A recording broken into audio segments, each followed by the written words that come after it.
Aí, minha rapaziada, tô aqui de volta com mais um conteúdo, dessa vez um conteúdo super especial com a participação do Matheus do Fogo Stats. Eu recebi aqui no mês de abril, ali no início do mês de abril, quando o pau estava torando, né? A batata do Luiz Castro estava assando, todo mundo aí pedindo a demissão do treinador do Botafogo, e ele manteve ali, né, a sua posição de ainda dá tempo ali para o trabalho, né, acreditar no projeto. É óbvio que as coisas não estavam ruins, né? Eu até vi o Matheus falar, como eu também falei, né, que eu não acharia um absurdo se o Castro fosse demitido, mas quem teria que julgar isso seria, né, o André Mazuco, né, o John Textor, todo mundo que está trabalhando e que tem realmente as informações do que acontece dentro do Botafogo. Agora, analisando do lado de fora, o Matheus, e eu sei que você é um dos melhores que nós temos com relação a isso, o que na sua opinião, aliás, antes de perguntar isso, vou pedir para a galera deixar o like, se inscrever no canal, né? Quem puder ajudar também a se tornar membro. E antes de fazer a pergunta, tá sendo delicado. Primeiro, vou te dar bom dia, boa tarde, boa noite, dependendo da hora que dá. Tem que te apresentar primeiro para tu falar alguma coisa, depois eu pergunto. Pelo amor de Deus, já fui atropelando tudo. Não tem problema não. Bom dia, boa tarde, boa noite, né, para quem estiver assistindo. Obrigado, né, pelo convite de aparecer aqui de novo, fazer essa reedição, né, de quando eu vim aqui no seu canal para falar sobre aquele momento difícil do Luiz Castro, né? E ainda bem que deu tudo certo, independentemente de quem apoiasse ou quem não apoiasse a demissão, o importante é que todo mundo tá feliz, né, com esse momento atual. Com certeza. Aí vem a pergunta, né? O que na sua opinião aconteceu para as coisas terem mudado ali da água do vinho? É óbvio que o Botafogo, e talvez nem seja, né? Nem com esse elenco também nem dê para dar show, que acho que o pessoal ficou muito na cabeça com o Botafogo Way, que ia chegar aqui, né? Ia atropelar, amassar todo mundo. A gente não vê nem outros times fazendo isso nesse momento no futebol brasileiro, né? Mas em termos de resultados, o Botafogo conseguiu realmente uma reviravolta. Passamos invicto o mês de abril, inacreditável, não esperava que isso fosse acontecer. Uma maratona muito difícil, né, com jogos contra times de primeira divisão, jogos internacionais difíceis, mata-mata com muita pressão também, e o Botafogo passou e conseguiu essa reviravolta com os resultados que deixam o torcedor feliz. O que analisando de fora, mudou alguma coisa da maneira como o time estava jogando? Será que foi alguma peça que chegou? Né, ou o time entrosou de vez, a chegada do Júnior Santos? Confesso que queria muito saber sua opinião sobre isso. Eu gostei que bastante coisa passou a encaixar, né, de fato. É uma coisa que passou muito por uma maior solidez do Botafogo foi a entrada do Danilo Barbosa no meio de campo. Um jogador extremamente importante, atualmente eu considero até essencial para que o nosso meio funcione. E a dupla dele com o Tietê, né, a gente está vendo como está surtindo bastante efeito. Aliás, postei um vídeo no canal, né, quando o vídeo aqui do setor visitante sair. Já Quem faz quiser a também ver a propaganda aí, análise. já faz a propaganda que esse vídeo aqui vai sair depois, o teu já vai sair antes. Já fala lá o canal para a galera seguir aqui também, se inscrever. Maravilha. Então, terminando de assistir esse vídeo aqui, assiste primeiro o vídeo aqui, aí você vai lá no meu canal, se inscreve, né, ativa o sininho de notificações, tanto no setor visitante quanto lá também, aí você não perde nenhuma novidade. E tá lá a análise do Tietê, e eu passo também por uma análise do Danilo Barbosa, como eles se tornaram uma dupla de volantes ali muito interessante, e também ajudando muito o Eduardo, né, que o Eduardo é talvez ali a nossa peça do meio de campo que defensivamente é a que mais deixa a desejar, mas a gente sabe que é porque ele ajuda muito ofensivamente, né. E passou também pelo Luiz Castro entender como funciona o seu time reserva e como funciona o seu time titular, né? Saber como utilizar os dois de forma muito competitiva e contextos diferentes. Isso foi muito interessante. O Botafogo com um time reserva muito bem contra o Ipiranga. É claro que deu uma segurada em alguns momentos, né, fisicamente, mas foi bem. E você vê o time titular também conseguindo ser muito competitivo. E no futebol brasileiro, cara, ser muito competitivo já é algo que te traz muitos resultados. Eu acho que é esse o foco do Luiz Castro. E a gente viu uma grande mudança de atitude também dos jogadores, né? Os jogadores passando a acertar mais tecnicamente também, algo que é muito importante. Mas a mudança de atitude realmente foi essencial para a gente dar essa guinada aí. E foi um processo, né, cara? Eu não diria até que foi da água para o vinho, não. A gente já vinha evoluindo em alguns quesitos. Desde o jogo contra o Audax, a gente já mostrava algumas coisinhas melhores. Aí passou pelo Magadianes, não foi uma partida boa, mas teve algumas questões que já melhoraram. E aí, com os jogos, né, a gente foi evoluindo cada vez mais. Então, foi um processo, de fato, rápido, mas que foi interessante, né, de acompanhar. E foi bom, né, para a gente mostrar que o tempo também faz com que as coisas se ajeitem. E é importante também para a gente confiar mais um pouco no trabalho desses profissionais. E é assim, né? A gente, durante muito tempo, foi administrado por botafoguenses, e assim, futebol é passional. Chegou o momento ali que o cara fala assim: ah, não dá, vamos trocar e tal.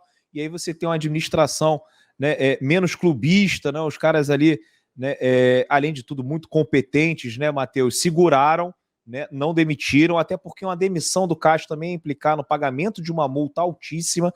A gente está vendo aí os times que demitiram treinadores com muitas dificuldades, o Corinthians com Vanderlei Luxemburgo, né? Imagina só se saísse o Castro, quem que viria para o Botafogo? Provavelmente seria uma solução mais modesta, ou então iam recorrer ao medalhão. Acho difícil, né? Pegar um cara desse aí das antigas do futebol brasileiro, mas acho que o Botafogo ia para uma solução ali meio pepa, né? Como o Cruzeiro fez e que pode dar certo. Acho que o Cruzeiro até está fazendo uma campanha além do que se esperava, né? Passou na Copa do Brasil, ganhou 2 agora no Campeonato Brasileiro. E eu ia te perguntar assim, se de repente, né, ainda tem uns cornetas do Castro e tá tudo certo, é o que você falou, não tem que ter briga, não tem que ter nada. Acho que o trabalho era para ser criticado mesmo, é bem ruim, né, esse início aí de temporada do Castro, né, e até te perguntar se de repente foi o individual que tá sobressaindo, o Tiquinho jogando demais, né, o Eduardo, você falou do Danilo Barbosa, mas aí você também lembrou do jogo contra o Ipiranga, que foi contra o time reserva, e foi uma das partidas que eu mais gostei nessa temporada, né? E aí você acha que também pode ter alguma coisa a ver com o gramado, né? Casa com esse estilo de jogo do Botafogo, pode ser por aí também? Sim, sim, o gramado é muito importante, né?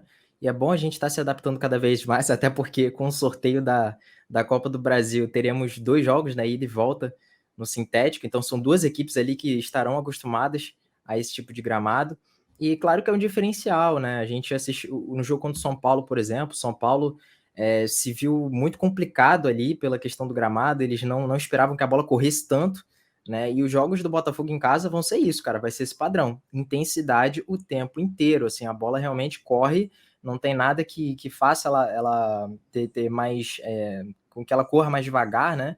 Isso obviamente vai interferir ali na intensidade do jogo. Então, se você tem uma equipe que está muito acostumada a isso, aí entra a parte física, que inclusive cabe a gente elogiar aqui a parte física do Botafogo, que está excelente. Isso auxilia também, porque é um adversário que está acostumado a uma grama natural vai ter dificuldade também para adquirir ritmo ali durante o jogo. Então, várias coisas ali interessantes, né, que o Botafogo foi adquirindo durante esse tempo, que foi auxiliando em toda essa sequência invicta. E é fato, cara, que a individualidade dos jogadores, ela sempre vai estar atrelada ao coletivo. Então, se você tem jogadores que sobem de rendimento, o coletivo vai subir também, né? Então, o Danilo Barbosa entrar muito bem tecnicamente auxilia bastante. Um Tiquinho, que muita gente já estava começando a execrar no Carioca, e a gente viu o que ele fez contra o Flamengo, né? Eu até comentei lá que eu espero que seja a última vez que questione a capacidade do Tiquinho. E o próprio Eduardo também entrando na equipe, né? E isso, obviamente, ajuda bastante. É a questão dos pontas até, cara. O Vitor Sá também. Para mim, o Vitor Sá tá bem melhor do que ele Ainda era é no muito Carioca. Ainda não criticado. tá... Exato. O Vitor Sá ainda não tá aquele Vitor Sá que a gente esperava, né, desde que ele chegou, mas, cara, para mim tá bem melhor do que no Campeonato Carioca, já consegue auxiliar bastante nas partidas, sofreu pênalti contra o Flamengo. Então, assim, são vários jogadores que vão sendo recuperados, né, nessa sequência invicta. E atletas que no Campeonato Carioca deixaram a desejar. Então, é uma mostra de que o Campeonato Estadual não pode servir para tanta coisa concreta, assim, sabe? Não pode servir para você tomar decisões tão importantes assim numa temporada. O próprio Cruzeiro, muita gente afirmando que o Cruzeiro vai cair, o Cruzeiro vai ser um dos candidatos a cair. E começa aí o Campeonato Brasileiro bem. Então, estadual nem sempre diz muita coisa, né? Agora, eu queria te fazer uma pergunta, porque hoje saiu um levantamento, você que está por dentro de todos os números, você traz todos os números para a torcida do Botafogo, né? O perfil que eu mais gosto de acompanhar no Twitter, eu já falei aqui algumas vezes, que é o seu, que a gente aprende muito, né? E saiu um levantamento, o Matheus, né, sobre essa questão da posse de bola, né? Que o Botafogo é o líder do campeonato, mas é o lanterna, né, na posse de bola, ali na estatística de posse de bola, ou seja, é um clube, é um time que deixa o adversário jogar, né? Mas ao mesmo tempo, se for pegar as outras estatísticas, né? O Botafogo finaliza muito a gol, né? O Botafogo, inclusive no primeiro tempo contra o Flamengo, você que é o rei das estatísticas, estava com XG maior do que o Flamengo. O Flamengo teve uma posse de bola ali de 70% e o XG do Botafogo, aqueles gols esperados, né, era maior do que o do Flamengo, né? Então, assim, não tem nada a ver uma coisa com a outra, né? O time pode ali abrir mão de jogar com a posse de bola, até, e acho que até uma pessoa mais leiga vai entender, né? Aquele jogo do São Paulo contra o Botafogo era uma posse de bola estéril, uma posse de bola ali meio abarroca, né? Que não agredia muito o adversário.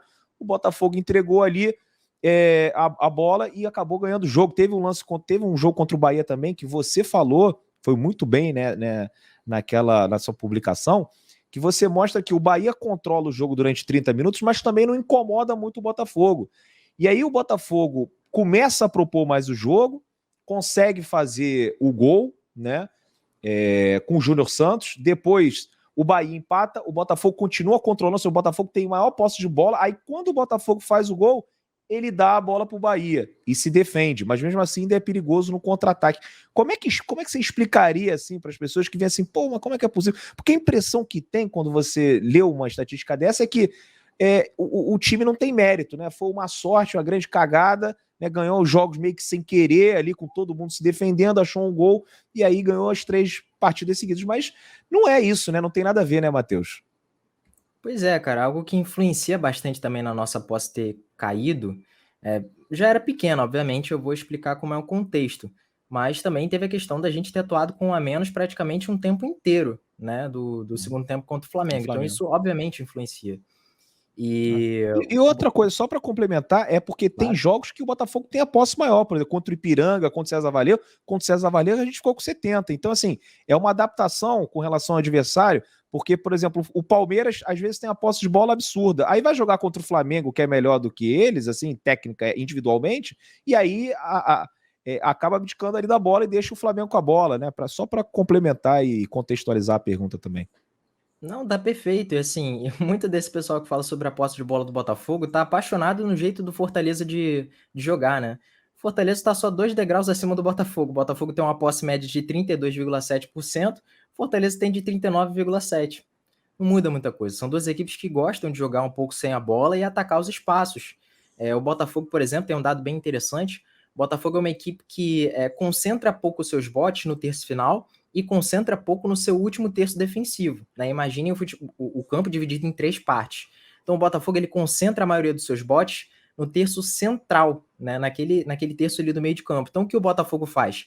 Atrai o adversário para o terço central e costuma dar os botes lá. Então o Botafogo não é uma equipe que joga só em bloco baixo, na maioria das vezes joga em bloco médio, que foi a maneira que a gente jogou contra o Flamengo, né? Atrair o Flamengo para jogar ali naquele bloco médio e conseguir atacar o adversário com uma intensidade boa. Até porque quem joga num bloco muito baixo tem mais campo para correr na hora que vai atacar, né? Então o ideal é você estar mais longe do seu próprio gol também. Então, cara, isso é um contexto, né? E o Botafogo é uma equipe extremamente efetiva. Não precisa finalizar tantas vezes para marcar um gol, mas sempre quando finaliza, consegue finalizar com perigo.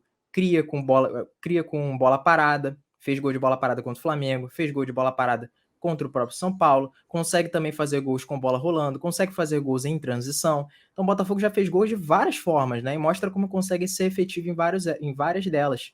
E era algo que, inclusive, faltava pra gente em 2022, né? Vários jogos, quem lembra aí do jogo contra o Santos? O Botafogo fez uma baita partida lá na Vila Belmiro, perdeu por 2-0, não conseguiu concretizar suas chances. Então, um jogo, por exemplo, que o Botafogo teve menos posse de bola, mas concretizou a maioria das chances que teve. 3-0 contra o Santos, no Newton Santos. O Botafogo teve menos posse de bola do que o Santos não finalizou nenhuma vez no gol, o PR não fez defesas, e foi uma baita goleada, um jogaço do Botafogo. Quem olhou aquele jogo até acha que o Botafogo terminou com mais posse, mas não foi o caso. Então, o interessante é realmente a gente ver o contexto, né? Como que isso envolve essa posse de bola. E o Botafogo também, jogando contra essas equipes que vêm mais fechadas, né, contra a gente, acho que pela primeira vez, assim, conseguiu também criar, né, espaço, né, conseguiu agredir, criar inúmeras oportunidades de gol, né? E aí, como é que vê esse jogo contra a LDU? Só uma palhinha aí da LDU. Você acha que a LDU vem para trocação ou vai ficar mais recuado e o Botafogo vai tentar aí, né, criar espaço para o jogo contra os equatorianos? Então, a LDU ela tem debaixo do braço, né, a liderança, então creio que eles não vão querer se expor tanto assim. É uma equipe bem física, então o Botafogo realmente vai precisar tomar cuidado com isso. Mas o lado positivo é justamente esse, que o Botafogo também é uma equipe muito física, e é uma equipe que tem um pouco de problema também pela bola aérea, mas na bola aérea ofensiva costumam levar perigo, então pode ser uma maneira do Botafogo criar também.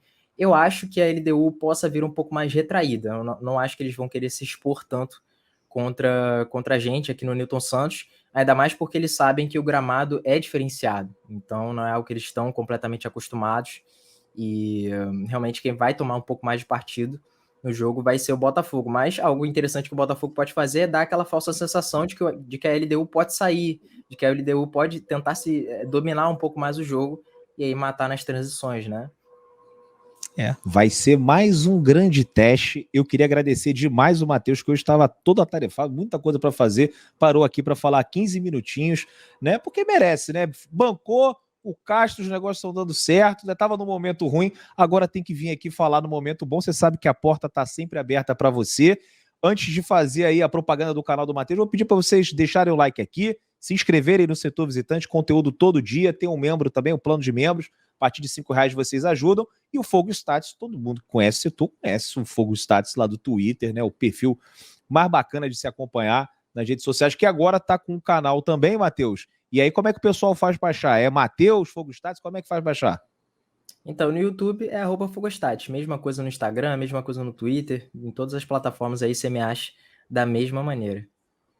É isso aí, recomendo demais, galera. Um grande abraço aí a todos. Vamos falar mais sobre esse jogo do Botafogo contra a LDU. Quinta-feira estarei lá do estádio Newton Santos. Vai também, Matheus? Vou sim. O Matheus já falou ali que mora perto do Newton Santos, né?